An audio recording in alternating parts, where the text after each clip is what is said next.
Vamos a saludar a Nicolás Kreplak, el viceministro de Salud de la provincia de Buenos Aires. Hola Nicolás, buen día, ¿cómo te va? ¿Qué tal? Buen día, ¿cómo estás? Bien, muy bien, acá trabajando y llevándola como podemos, ¿no? Como se puede, como nos permiten y como podemos, ¿no? Lo que pasa es que no, digamos, cuando uno dice, bueno, llevamos 5 meses, así, con la vida limitada, pero la cuestión es que las cosas no están bien, digamos, en términos de números de infectados y de muertes, ¿no? No, lo que pasa es que estamos en un momento, en el peor momento en términos, hasta ahora, de la epidemia, y lo que sucede es que nosotros por ahí no nos acostumbramos a lo que pasó en todos los demás países del mundo, razón por la cual todo el mundo entró en una situación de crisis. Porque nosotros lo hicimos de una manera tan ordenada, precoz, coordinada, que logramos evitar tener hasta el momento esa enorme batahola de casos que generó la zozobra en todos los países del mundo. Eso es buenísimo porque evitamos decenas de miles de muertes, pero por otro lado un poco también se perdió un poco el respeto a la situación y estamos viendo entre el cansancio y que no se están viviendo esas imágenes que fueron las que alarmaron y paralizaron el mundo. Por el momento se está perdiendo un poco ese respeto y ahora estamos ya con un nivel de tensión sobre el sistema de salud y de cantidad de fallecidos y de casos diarios que es muy alto, pero como fue gradualmente, ayer veía que Alemania, ya superamos la cantidad de casos de Alemania, pero tenemos menos de la mitad de los fallecidos. Con Francia nos pasa lo mismo, pero tenemos 8 veces menos de fallecidos. Claro. Y eso es porque también cómo se fue trabajando, pero tiene un impacto sobre la subjetividad de todos nosotros, como individuos y como sociedad. Claro, sí, estaba viendo, en algunos países europeos, incluso Francia tiene unos 60 millones de habitantes, un poquito más que nosotros, no mucho más, y tiene 30.000 y pico de muertos. Claro. ¿Qué fue lo que pasó ahí? Imagino que ustedes han estudiado algunas problemáticas de algunos países determinados. Bueno, lo que sucedió en Europa, que no se lo esperaban porque estaban con el invierno a mitad de camino, es que tuvieron todos los casos muy rápido. En apenas 2-3 semanas tuvieron la cantidad de casos que por ahí estamos nosotros llegando después de 4 meses, más o menos. Entonces, como tuvieron tan rápido, los servicios de salud no estaban preparados, la sociedad no estaba preparada, no sabían si había que usar tapabocas o no sabían cómo era el tema del distanciamiento, y llegaron muchísimos enfermos, miles de enfermos juntos a los servicios de salud y se colapsaron todos. Claro. Y me refiero a los servicios de salud de Europa, que son monstruosamente más sofisticados, desarrollados, presentes que el argentino. El argentino tenía que correr primero para tratar de armar algo del sistema de salud, y a pesar de que en la provincia hicimos un 149% de aumento de las camas de terapia intensiva públicas, por ejemplo, pero así todos no llegamos a tener el sistema de salud que tiene Alemania o Francia.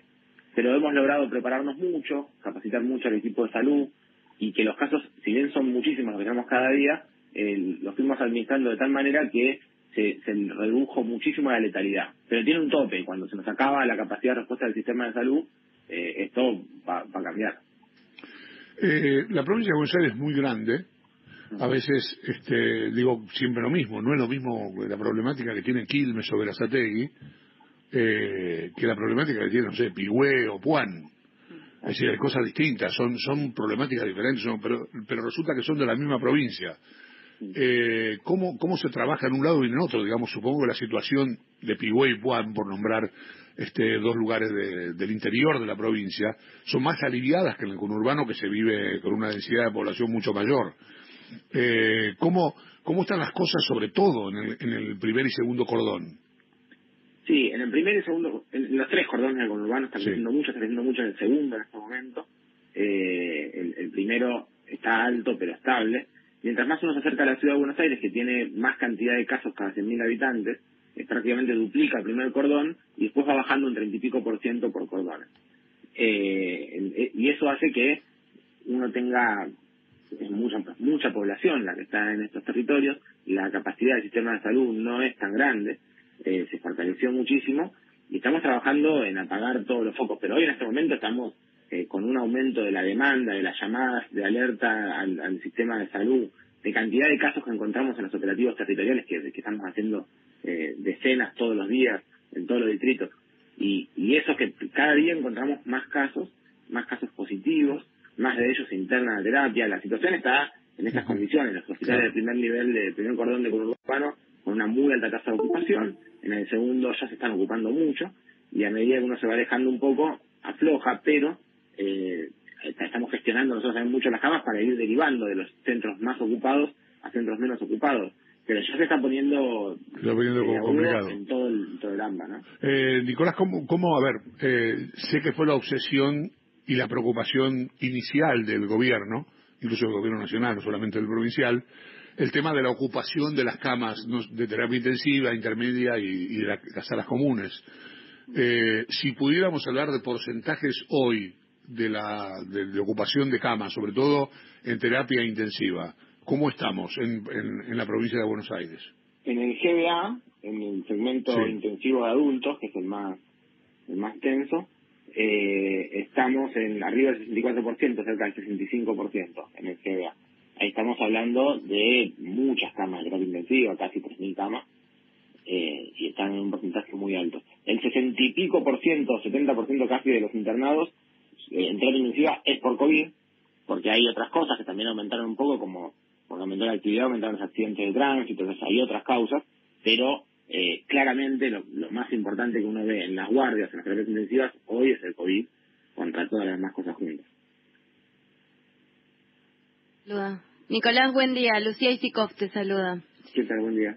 Bien, bueno, ayer en la presentación del hospital, en la inauguración del hospital de Ituzaingó, lo escuchamos por supuesto a Alberto Fernández decir que en la ciudad no hay más lugar para atender a adultos mayores, y fue una especie, no sé cómo lo entendieron o lo leyeron ustedes, una especie de aval a lo que está sucediendo en la provincia y al mismo tiempo un cuestionamiento de lo que pasa en la ciudad. Le contestó también Quirós, mencionó algunos números, nunca menciona los números de el sistema privado, hizo hincapié en el sistema público y dijo, bueno, tenemos tanto de ocupación, no estamos en una situación crítica, siempre con este tono los funcionarios de la ciudad. Pero primero, quiero saber cómo entendieron el mensaje de Alberto Fernández, si realmente hay un cuestionamiento, les parece, del gobierno nacional a lo que está pasando ahora en la ciudad de Buenos Aires, y segundo, cómo es esta situación, si realmente hay una derivación tan importante de pacientes a la provincia. Sí, mira, hay una historia muy significativa que hay que tener en cuenta cuando uno habla de cómo se constituyó nuestra nación y consecuentemente el sistema de salud. En la ciudad de Buenos Aires uno tiene 2,6 camas de hospital público cada 1.000 habitantes, y en la provincia 0,9 en el conurbano. Eso habla de histórico, a pesar de que, insisto, nosotros más que duplicamos la cantidad de camas en semanas, o sea, más de 100 años, 200 años de historia en una semana. Pero digo, la capacidad instalada, la capacidad de médicos por habitante en la ciudad de Buenos Aires comparado con la provincia de Buenos Aires es tremenda. Entonces, aún a pesar de que la ciudad de Buenos Aires tuviera el doble de casos, un poquito más del doble de casos que lo que tiene el Gran Buenos Aires a 100.000 habitantes, el sistema de salud de la ciudad, que está muy tenso, incluso en general más tenso que el de la provincia de Buenos Aires, tiene mucha infraestructura aplicada. Que de estos haya casos, como sucede con el PAMI, que de pacientes que salen de los geriátricos de la ciudad los tengan que ayudar a la provincia de Buenos Aires, es una anomalía. Normalmente tiene que ser al revés, el 40% de las camas de la ciudad de Buenos Aires se ocupan por personas de la provincia de Buenos Aires, porque de hecho el 100% de la población que vive en la ciudad todos los días se duplica por vecinos del conurbano que vienen a trabajar a la ciudad, que contribuyen en sus riquezas. Entonces, lo que se ve es extraño, pero si el conurbano tuviera la cantidad de casos por cada 100.000 habitantes que tiene la ciudad de Buenos Aires, esto estaría desbordadísimo hace semanas, porque estaríamos hablando de que teníamos que estar un poco más que duplicando la cantidad de casos acumulados que tenemos en la provincia de Buenos Aires. Entonces, también hay que entender en qué contexto es inviable analizar la epidemiología demarcada por límites políticos, porque tiene que ver con límites epidemiológicos. No se puede pensar un territorio separado de otro. Yo no puedo decir cómo le está yendo a Quilmes en comparación con Lanús. Tengo que entender el conurbano como una estructura que funciona en red y que funciona fluidamente. El análisis de otra manera es un análisis epidemiológicamente erróneo. Entonces, bueno, nos llenamos de números, Quirós dice una cosa, te escuchamos a vos o a Ollán con un discurso más alarmista o de mayor preocupación. Diego, ¿cuál es la posición del gobierno de la provincia hoy respecto a lo que está sucediendo y a lo que tiene que suceder después de que venza esta etapa de la cuarentena? Porque nuevamente vamos a empezar a hablar de tal vez algunas tensiones o algunas diferencias con la ciudad que después se van a terminar en un entendimiento, ¿o te parece que esta vez ya hay un mayor quiebre de perspectivas respecto a esta situación? Yo creo que a medida que aumenta la cantidad de casos en todo el AMBA, en todo el país además en este momento, no tener un entendimiento es cada vez más absurdo. Hasta ahora siempre tuvimos un muy buen entendimiento incluso con las autoridades de la ciudad.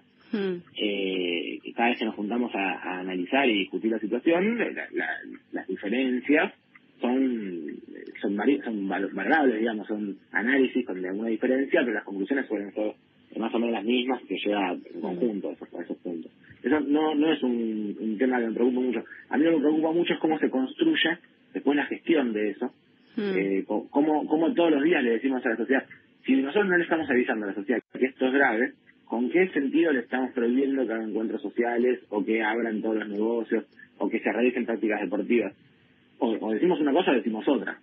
Bueno, si explicamos que esto es grave, entonces transmitimos la seriedad de la situación, que es lo que transmitimos nosotros en muchos países del mundo. Hay otros países del mundo, Brasil, Estados Unidos, que tomaron la decisión de decirle a la sociedad que eso no era grave y que la sociedad se arregle como pueda, individualmente, más meritocráticamente. Bueno, pero no es nuestra cosmovisión, digamos. No entendemos así las cosas, no creemos que haya gente que sea descartable, que valga la pena perder a un porcentaje grande de nuestra población para que el resto pueda seguir saliendo de noche o encontrándose en una familia.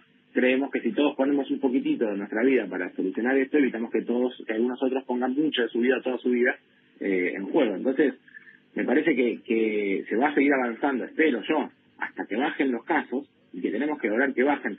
Me parece que no nos podemos conformar con que tengamos más de 120, 130 fallecidos por día. Eso no me parece que sea la sociedad que nosotros queremos. Tenemos que tratar de bajar los casos y que hay que para eso hay que reducir la movilidad, cómo se mueve la gente. Si no hacemos esto, vamos a tener no solo la cantidad de fallecidos que tenemos por día, sino cuando se terminen de ocupar todas las camas del sistema de salud, que a pesar de que cada semana abrimos hospitales nuevos, incorporamos nuevas tecnologías, nuevos aparatos, hacemos todos los días todos los esfuerzos posibles, esta pandemia venció a todos los sistemas de salud del mundo. Nosotros queremos ser la excepción. No es fácil ser la excepción en una pandemia. Vamos intentando evitarlo. Sí, es importante lo que decías porque hubo un contraste de discursos, sobre todo a mí me llamó la atención en la última conferencia de prensa, Alberto Fernández con un tono de mucha preocupación, Kicillof similar y Larreta básicamente enumerando algunos logros que alcanzó la ciudad. ¿A qué te parece? Si bien después se juntan y terminan acordando y tienen un análisis similar o decisiones similares, ¿a qué te parece que responde esa idea o ese contraste discursivo entre los funcionarios de la ciudad y los de la provincia de Buenos Aires? Bueno, por estilos, a trayectorias, a responsabilidades. Nosotros tenemos una responsabilidad sobre una población muy grande. Y el centro del foco de contagio, digamos, de donde irradian los contagios, es la ciudad de Buenos Aires. Entonces nosotros, ahora ya por supuesto que todo el conurbano también tiene casos, pero de donde surge, todos los días hay más casos en la ciudad de Buenos Aires que en la provincia. No es que empezó así, todos los días hay más cantidad, si uno los compara por la densidad poblacional, sigue habiendo todos los días. Entonces, lo que yo entiendo que también hay una responsabilidad nuestra de intentar evitar que el conurbano se homogeneice con la ciudad. Que esto es lo que sucede cuando uno no controla una epidemia. Si hay libre flujo en algo tan contagioso entre un lugar y otro, es que todos se van a aparecer. Si no llega a suceder eso, el sistema de salud se colapsa.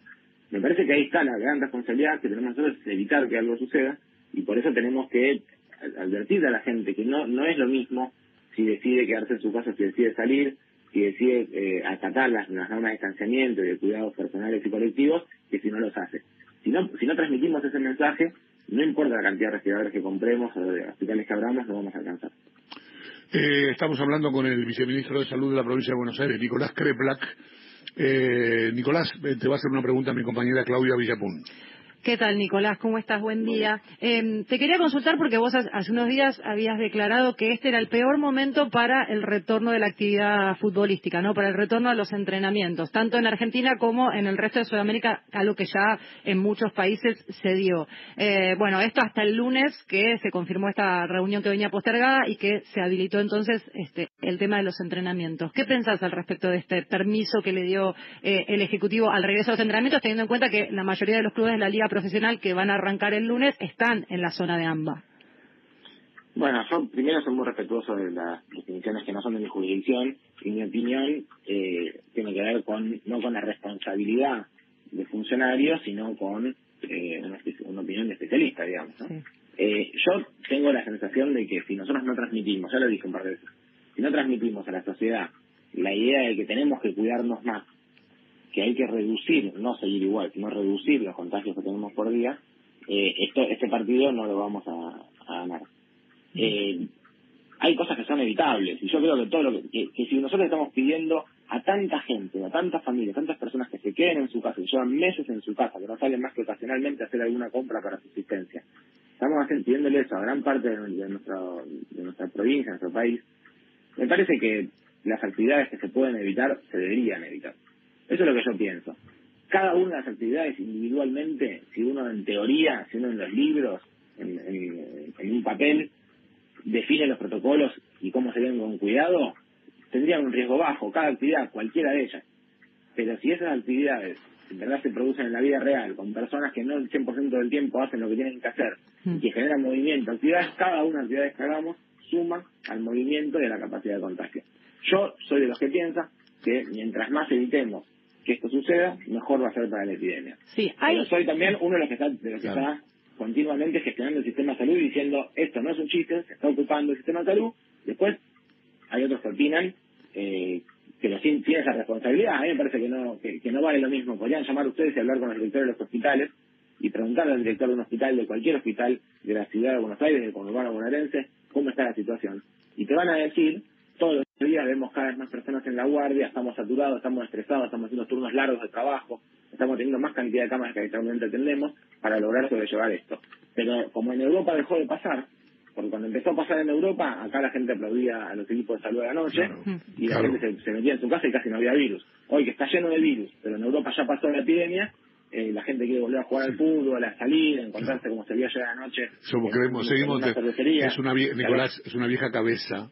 Es una vieja cabeza, claro. Un viejo pensamiento de que somos la Europa del Sur, somos la París del Sur. Y la verdad que no. En algún momento lo fuimos, los edificios eran bastante parecidos en la ciudad de Buenos Aires, pero la verdad que estamos en otro lado geográficamente. Digamos, ahora estamos en invierno y allá está en verano. La epidemia está acá. Claro. Y la verdad que Europa debería servirnos como anticipo, como lo que podría pasar en el futuro.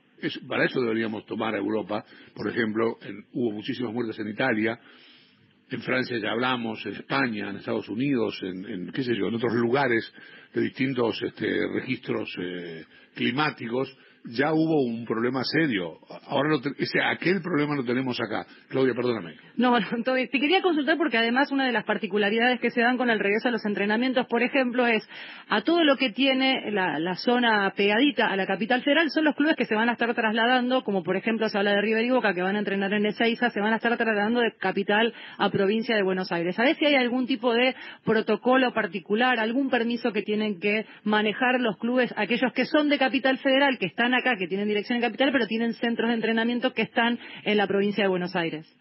No, bueno, los protocolos tienen que cumplir, son estrictos, es una liga muy profesional, los va a cumplir los protocolos. Yo no dudo de la responsabilidad y la buena voluntad de los directores, de los directivos de los clubes, de los jugadores, de los equipos. Lo van a hacer, van a cumplir con todos los requisitos, van a tener autorización para circular, todo eso va a suceder.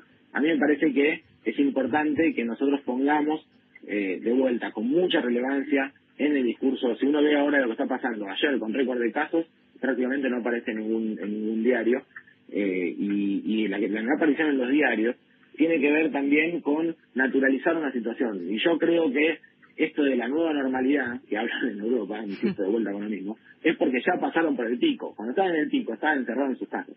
Claro. Nosotros estamos saliendo cada día más en el momento del pico. Me parece que eso es jugar a la ruleta rusa. Y a mí me preocupa porque además estamos jugando a la ruleta rusa con la vida de las personas más vulnerables. Claro, lo que pasa que también, a ver, déjame hacerte de abogado del diablo.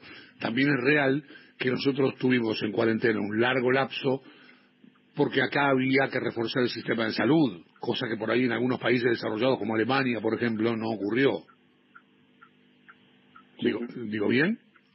No, sí, no. Digo, entonces la gente, vuelvo a decir, tenés razón en todo lo que estás diciendo, no, en esto, porque además los números te avalan.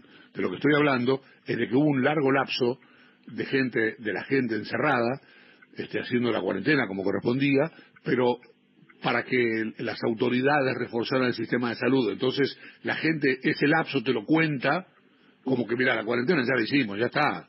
Y este es el peor momento. Lo cual, repito, es cierto, tenés razón en todo lo que decís.